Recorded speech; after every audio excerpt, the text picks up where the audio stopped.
Issue बन गया था मुझे बचपन में, तो चलने फिरने से कासिर हो गया था when I was only 8 years old. तो उसके बाद फिर जो था ना, वो एक सिचुएशन ऐसी क्रिएट हो गई थी कि समझ नहीं आ रहा था क्या करना। तो देन इन शॉर्ट फॉर्म कि मैं अल्हम्दुलिल्लाह जब वेट लिफ्टिंग की तरफ आया तो सोचा यही था कि अपने मुल्क को रिप्रेजेंट करूं। तो I am a 20 time national weight lifting champion of Pakistan, 3 time international weight lifting में गोल्ड मेडल विन कर चुका हूँ पाकिस्तान के लिए।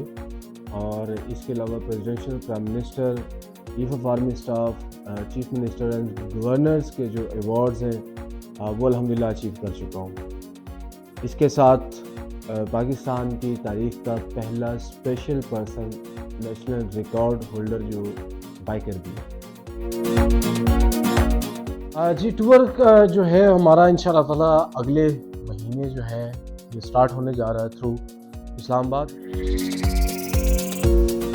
लाहौर से फिर जो है हम जी ताफ्तान बॉर्डर ईरान की तरफ से होते हुए Iran, Iraq, Saudi Arabia, UAE और इस तरीके से इसको करते हुए फिर हमारा जी तकरीबन कोई 80 कंट्रीज़ जो हैं उसका ये ट्रैवल होगा।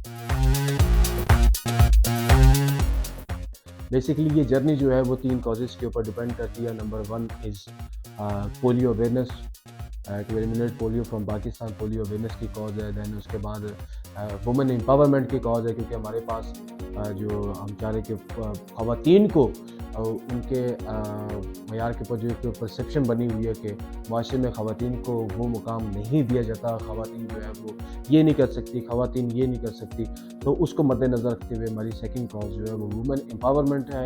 एक फ़ीमेल हमारे साथ इसमें शामिल है। फिर सबसे बड़ी और अहम जो है वो सॉफ्ट इमेज ऑफ पाकिस्तान है, कि हमने पाकिस्तान का जो ट्रू फेस है वो दुनिया के सामने रखना है कि Pakistan is a peaceful country.